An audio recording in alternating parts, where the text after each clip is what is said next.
Pernah kepikiran nggak gimana sih sebenarnya di belakang layar waktu kita pakai ChatGPT? Nah, hari ini kita bakal bongkar sihir di balik Large Language Models atau LLM, teknologi yang lagi mengubah total cara kita ngobrol sama mesin. Rasanya emang kayak sulap kan? Kita ngetik pertanyaan, jawabannya langsung muncul. Lancar banget. Tapi ini bukan sihir, ini adalah hasil rekayasa yang luar biasa. Yuk, kita intip ke belakang panggung dan lihat mesin apa sih yang sebenarnya bekerja. Kalian mungkin mikir, wah pasti ada algoritma super jenius di baliknya. Kenyataannya lebih mengejutkan. Lompatan besar di dunia AI ini bukan karena algoritmanya jadi lebih pintar, tapi karena skalanya yang gila-gilaan. Ini tuh pendekatan brute force, kasih data sebanyak mungkin dan kekuatan komputasi yang dahsyat. Oke, jadi gimana caranya sebuah mesin bisa membaca dan kayaknya paham bahasa kita? Semuanya itu dimulai dari langkah pertama, mengubah tulisan kita jadi sesuatu yang bisa dicerna sama komputer. Proses ini namanya tokenisasi. Coba deh bayangin kalimat kita itu kayak sebuah bangunan Lego. Nah, tokenisasi itu proses ngebongkar bangunan itu jadi balok-balok Lego satu persatu. Setiap token bisa satu kata utuh, bisa juga cuma sebagian kata, itu jadi bata dasar yang diproses sama si AI. Nah, disinilah kita bisa lihat batasan pentingnya. Lihat deh contoh ini. Cuma gara-gara salah satu huruf, amoksisilin jadi amoksisilan, buat si model itu adalah dua hal yang sama sekali berbeda. Ini bukti kuat kalau mereka tuh nggak ngerti kata kayak kita. Mereka cuma mengenali pola token. Oke, setelah dipecah jadi token, gimana si model ngasih makna? Disinilah proses embedding berperan.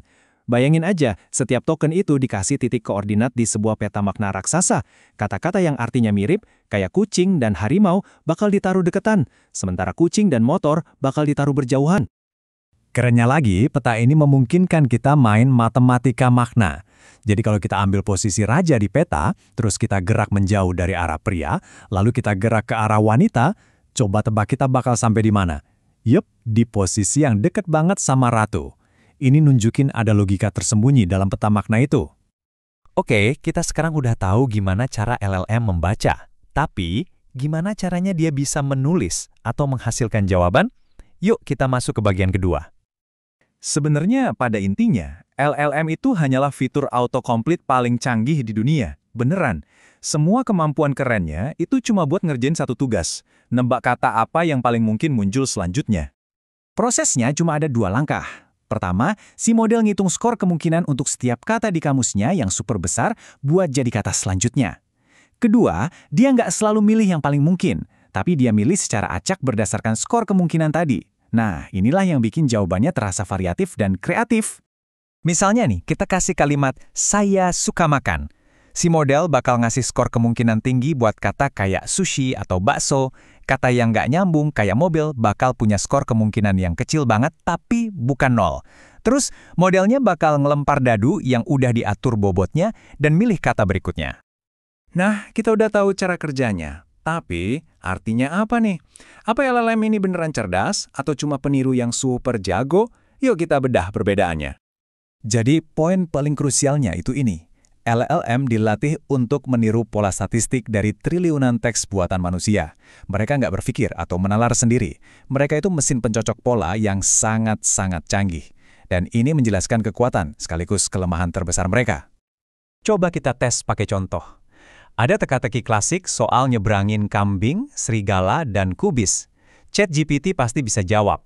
Soalnya solusinya ada di mana-mana di internet. Tapi, gimana kalau aturannya kita ubah dikit? Misalnya, kita bilang kalau kambing dan serigalanya itu temenan. Dan hasilnya? ChatGPT gagal total. Dia masih ngasih jawaban standar, ngingetin jangan tinggalin kambing sama serigala barengan. Dia ngabaikan aturan baru yang kita kasih. Ini bukti nyata. Dia nggak menalar, dia cuma meniru pola yang paling umum dia temukan di data latihannya. Nah, paham soal batasan ini tuh penting banget karena teknologi ini sekarang udah punya konsekuensi yang sangat nyata di dunia kita. Oke, jadi mari kita rangkum. LLM itu jago banget buat bikin draft pertama atau ngerangkum topik umum.